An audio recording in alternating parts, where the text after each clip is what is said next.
Hi guys, welcome to Edu Medicine. तो अभी मैं यूनिट 19 कर रही हूँ, जो है human development, health, education and social security. Chapter बहुत इंटरेस्टिंग है। थोड़ा बहुत आपको हल्की फुल्की बेसिक इकोनॉमिक्स की समझ होनी चाहिए, लाइक बहुत बेसिक, ठीक है। इकोनॉमिक्स की क्या, जैसे कंट्री वर्क करती है। तो इस चैप्टर से जो भी क्वेश्चन आया हुआ पास्ट ईयर के क्वेश्चन पेपर में, तो ये आपका काम है कि उस क्वेश्चन को कमेंट सेक्शन में कमेंट करिए। आपका क्या आइडिया है, मतलब आपको उस क्वेश्चन से क्या समझ में आया है, ये भी बताइए, और फिर हम मिलके डिस्कस करेंगे। ओके। सो अगर हम इस अप्रोच को देखें, तो बेसिकली हम ह्यूमन डेवलपमेंट के, यानी इंसान की जो विकास होती है, ठीक है, वृद्धि विकास जो होती है, वृद्धि क्या होती है इंसान के शरीर में, विकास यानी पूरा ओवरऑल डेवलपमेंट, ठीक है। तो उसके बारे में देखेंगे और कई सारे बाकी अप्रोचेस भी देखेंगे। तो देखिए, जो विकास का आइडिया है वो सोशल साइंसेस में बहुत समय से है, और सोशल साइंस में ही क्यों, समाज में भी विकास का बहुत पहले से ही आइडिया है, ठीक है। उसके बाद कई सारे प्रोग्राम डिफरेंट डिफरेंट लोगों ने लॉन्च किए, इस टाइप से कि उनके पर्टिकुलर देश का विकास हो सके या ओवरऑल वर्ल्ड का विकास हो सके, ठीक है। तो हम इन्हीं कुछ विकास के आइडियाज़ को देखेंगे। अब हमको विकास समझना है, या किसी कंट्री में कितना इंसानी विकास, इंसान लोगों का विकास हुआ, या वो कंट्री कितनी विकसित है, वहाँ पे लोग कितने अच्छे से, तो हमारे पास बहुत सारे अप्रोचेस हैं उसको समझने के लिए या कैलकुलेट करने के लिए। आप भी कल को रिसर्च करने जाएंगे, तो इन सारे अप्रोचेस का आपको आइडिया होना चाहिए, बिकॉज यही सारे अप्रोच आपको हेल्प करेंगे स्टडी करने में, ठीक है। तो सबसे पहले है इनकम या जीएनपी अप्रोच। तो बुक को मैं तो ये इनकम या जीएनपी जो अप्रोच है वो सबसे सिंपल अप्रोच है। तो देखिए, एक भी किसी भी देश का एक्स वाई जेड देश लीजिए, वहाँ पे कितना पैसा है या कितना एक पर्सन उस देश में कमा रहा है, वो एक बहुत अच्छा इंडिकेटर होता है बताने के लिए कि कितनी अच्छी जीवन उसकी है, या उसको कितनी फ्रीडम मिली है। आपने नोटिस किया होगा, ज़्यादातर कंट्रीज़ जिनका जीएनपी बहुत ज़्यादा है, जहाँ जहाँ के लोग ज़्यादा अमीर हैं, इनकम है, वो कंट्रीज़ ज़्यादा अच्छी हैं टेक्निकली, ठीक है। बाकी अभी हम इसमें बहुत सारी कमियां उसको देखेंगे, और ये बहुत ही सिंपलेस्ट तरीका है किसी भी देश के लोगों का या लोगों का विकास को नापने का, और ये बहुत पुराने समय से यूज़ हो रहा है। तो मान लीजिए कि जो भी कंट्री का ग्रॉस या नेट इनकम है, उसको को हम मनी में कन्वर्ट करके डिवाइड कर देते हैं पॉपुलेशन से, तो हमें निकल जाता है। अब मान लीजिए कि जिस भी कंट्री में हायर पर कैपिटा इनकम होगा, यानी मान लीजिए कि हमने जो निकाला उसमें जिसमें भी लोग, मतलब मान लीजिए जिस भी देश में, मान लीजिए अमेरिका में, वहाँ पे हायर पर कैपिटा इनकम है, मान लीजिए कि $500 एक पर्सन का इनकम हमारा निकल के है, एग्जाम्पल के लिए हम ले रहे हैं। और भारत में $100 आया है, जस्ट एग्जाम्पल है, कोई डेटा नहीं है। तो आप समझ जाएंगे कि भाई अमेरिका में जीवन शैली अच्छी है, और भी चीज़ें हैं, और इसमें बहुत सारे क्रिटिसिज्म भी है। अब आप जीएनपी को थोड़ा सा मैं आपको समझा देती हूँ। तो एक जीडीपी आप समझते होंगे, बिकॉज मास्टर्स के स्टूडेंट हैं, तो मैं इतना आपसे उम्मीद करके चल रही हूँ। तो जीएनपी क्या होता है कि मान लीजिए भारत के भी कोई व्यक्ति है और वो विदेश से भी कमा के आ रहा है, तो हम उसको इनकम, मतलब उसको एज अ इनकम ही जोड़ेंगे देश का, और माइनस क्या करेंगे, मान लीजिए कोई नॉन भारतीय जो भारत में आके कमा रहा है, मान लीजिए आईपीएल मैच में बहुत सारे खिलाड़ियों को हम बाहर के खरीदते हैं, तो हम उसको माइनस कर देंगे जो हमारे देश से पैसा जा रहा है, और प्लस कर देंगे जो बाहर देश में जाके हमारे देश के लोग कमा रहे हैं, ठीक है। तो इस तरीके से सिस्टम चलता है। हमारी कंट्री का जीएनपी लो है, मैं आपको बता दूं एक फन फैक्ट तो है नहीं। अब इसके क्रिटिसिज्म यानी इसके आलोचनाएं बहुत ज़्यादा है। देखिए, सबसे बड़ी आलोचना ये है कि क्या केवल ज़्यादा इनकम ही बता सकती है कि बेटर लाइफ है। अब ये बहुत अच्छा क्वेश्चन है, ठीक है। अब मान लीजिए कि एक पर्टिकुलर कंट्री में एक पर्टिकुलर पर्सन पे बहुत ज़्यादा पैसा कमा रहे हैं, पर वो एक नंबर के नशेड़ी हैं, ड्रग एडिक्ट हैं, या हमेशा बीमार रहते हैं, या कंट्री में बहुत वॉर चल रहा है, इश्यूज चल रही है, मेंटली शांति नहीं है, पीस समझते हैं ना, ज़िंदगी में बिल्कुल शांति नहीं है। तो आपने मीम भी देखे होंगे बहुत सारे, स्नैपचैट और सब, मतलब जितने भी सोशल मीडिया पे ऐप्स वगैरह होते हैं उसमें भी नहीं चलते हैं, I don't want piece, I want problems. तो मान लीजिए कि लाइफ में प्रॉब्लम्स हो, तो कितना भी पैसा है तो ज़्यादा, मतलब कहने का तो बात है कि पैसा सब कुछ है, बट ज़रूरी नहीं है कि हमेशा हो।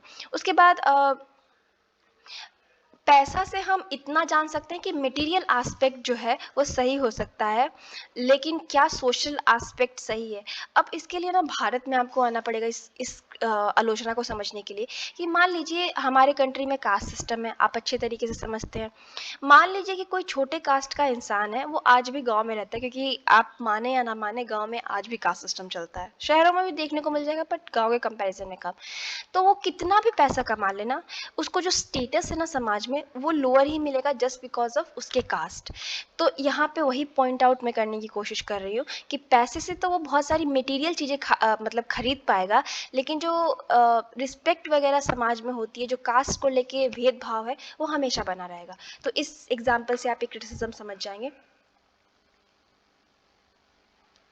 उसके बाद देखिए, एक पॉइंट ऑफ टाइम पे हम 1 साल का मान लीजिए कि हम जीएनपी कैलकुलेट करते हैं, ठीक है? तो इससे ज़रूरी नहीं है कि हम उस कंट्री का फ्यूचर में क्या मतलब डेवलपमेंट हो सकता है, उसको जान सकें, ठीक है? Country that have made good investment in human resource development such as education, skill development वगैरह-वगैरह, उन वहाँ पे लोअर इनकम है बट बहुत ज़्यादा हायर पोटेंशियल है फ्यूचर में। अब मैं इसमें क्या समझाने की कोशिश कर रही हूँ, समटाइम्स बुक बहुत ही कॉम्प्लिकेट करता है। कहने का तात्पर्य ये है कि मान लीजिए एक कंट्री बहुत ज़्यादा पैसा इन्वेस्ट कर रही है अपने देश को बेहतर करने के लिए। हम एग्जांपल इसके लिए बहुत ही इंटरेस्टिंग सा जापान का ले सकते हैं। तो जापान में आप देखिए कि जापान में जो गवर्नमेंट है वो बहुत ज़्यादा पैसा, बहुत ज़्यादा इन्वेस्टमेंट किस में करती है, शिक्षा में। तो मान लीजिए कि उस टाइम पे जब वो शिक्षा में अपना बहुत ज़्यादा इन्वेस्टमेंट कर रही होगी, तो हमने जीएनपी काउंट किया होगा तो बहुत कम आया होगा। लेकिन हमने ये तो नहीं काउंट किया ना कि फ्यूचर में क्या होगा। अब आज के टाइम पे देखिए तो जापान बड़े-बड़े कंट्रीज़ को टेक्नोलॉजी के मामले में टक्कर दे रहा है। यानी वो फ्यूचर के लिए अपना उस टाइम पे इन्वेस्टमेंट किया कि आज उसका फ्यूचर अच्छा है। तो ऐसी चीज़ें हो सकती हैं कि भले किसी कंट्री का अभी मोमेंट पे आ रहा हो कम जीएनपी, बट फ्यूचर में उस अगर वो अच्छे तरीके से डेवलपमेंट करे, यानी ह्यूमन रिसोर्स डेवलपमेंट। आपको पता होगा कि मनुष्य भी एक संसाधन है, अगर उसको सही तरीके से विकसित किया जाए एजुकेशन देके, स्किल देके, तो फ्यूचर में बहुत कुछ बदलाव लाया जा सकता है, ठीक है? उसके बाद the experience of countries show that the higher level of human development and modest income level and the poor level of human development fairly high. अब ये देखिए, डेटा में ना बहुत सारे लेवल्स होते हैं, ठीक है? डेटा हमेशा, हम डेटा पे इंटायरली बिलीव नहीं कर सकते जब हम ह्यूमन सोसाइटी की बेसिकली बात करो, एक हम मनुष्य के समाज की। कई बार हमने ये देखा है कि कुछ कंट्रीज में जो है ह्यूमन डेवलपमेंट तो बहुत ज़्यादा हो रखा है, लेकिन इनकम लेवल वहाँ पे काफ़ी कम है, ठीक है? ठीक ठाक लेवल पे है। और कई जगह पे ह्यूमन डेवलपमेंट एकदम बेकार है लेकिन इनकम बहुत ज़्यादा है, तो ये डेटा की इशू है। तो अगर हम इस पूरे अप्रोच को एक छोटे से भाव में या समरी करके बताएं एक तरीके से, तो हमेशा जो जीएनपी का तरीका होता है, अच्छा तरीका है, नापा जा सकता है, लेकिन हमेशा ह्यूमन डेवलपमेंट को नापने का सबसे अच्छा तरीका नहीं साबित होता है। उसके बाद ह्यूमन कैपिटल फॉर्मेशन अप्रोच, ठीक है? ये जो ह्यूमन कैपिटल फॉर्मेशन अप्रोच है, इसमें हम बेसिकली ये देखते हैं कि जो ह्यूमन रिसोर्स डेवलपमेंट है, ठीक है, हम बेसिकली फोकस करते हैं मानव संसाधन पे। मानव संसाधन पे कैसे? तो देखिए, इसमें बहुत सारी चीज़ें लिखी हुई हैं कि देख, फर्स्ट ऑफ ऑल, हम एज अ ह्यूमन हमारे पास क्या बेनिफिट है कि हमारे पास बहुत सारा पोटेंशियल है। अगर हम और भी जानवरों को देखें, मतलब इंसान भी टेक्निकली जानवर ही है, तो और हम स्पीसीज या और जानवरों को भी देखें, तो हम सबसे ज़्यादा प्रोडक्टिव पोटेंशियल लगते हैं अपने अंदर, ठीक है? हम बहुत सारी चीज़ें कर सकते हैं, हम अपना इतिहास रच सकते हैं, और इतिहास रचने की हम शक्ति भी रखते हैं।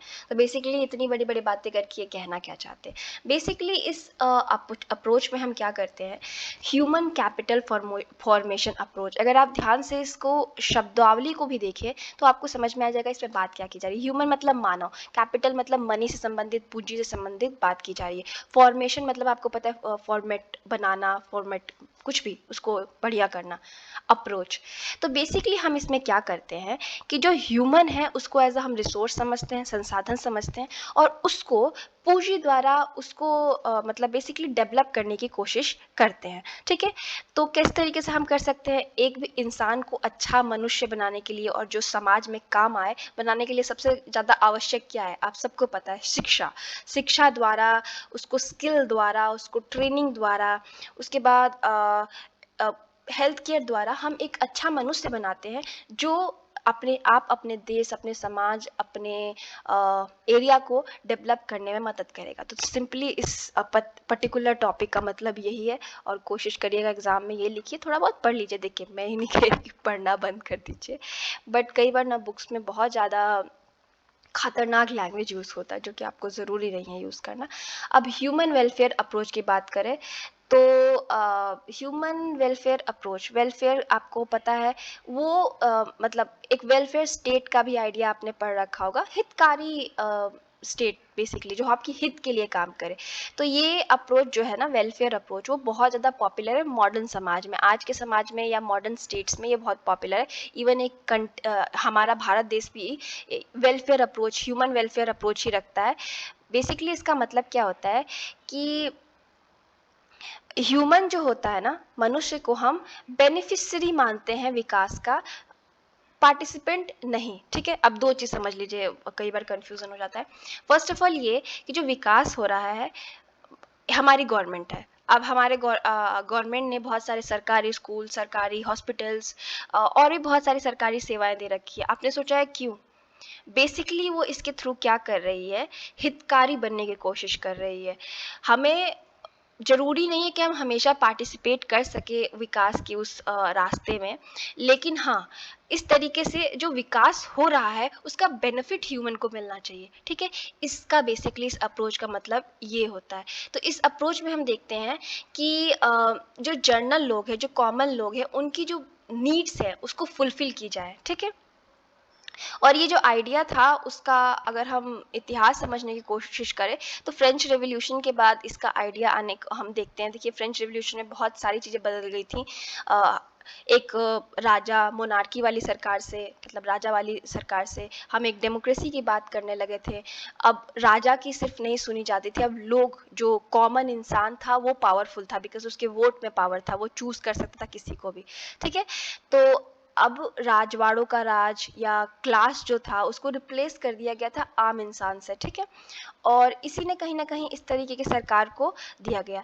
माना जाता है कि ये सबसे हितकारी स्टेट या हितकारी राज्य का जो आइडिया है वो बहुत ही आइडियल है, मतलब हर जगह ये रहना चाहिए, और जैसे कि हमारे इंडिया में भी अपनाया गया है। और ये कहीं ना कहीं बहुत ज़रूरी भी है, क्योंकि लोगों को बेटर हेल्थ, एजुकेशन, ये सब फैसिलिटीज़ मिलेंगी तो समय के साथ समाज में जो बदलाव है वो अपने आप आएगा, इंसान जब अच्छा बन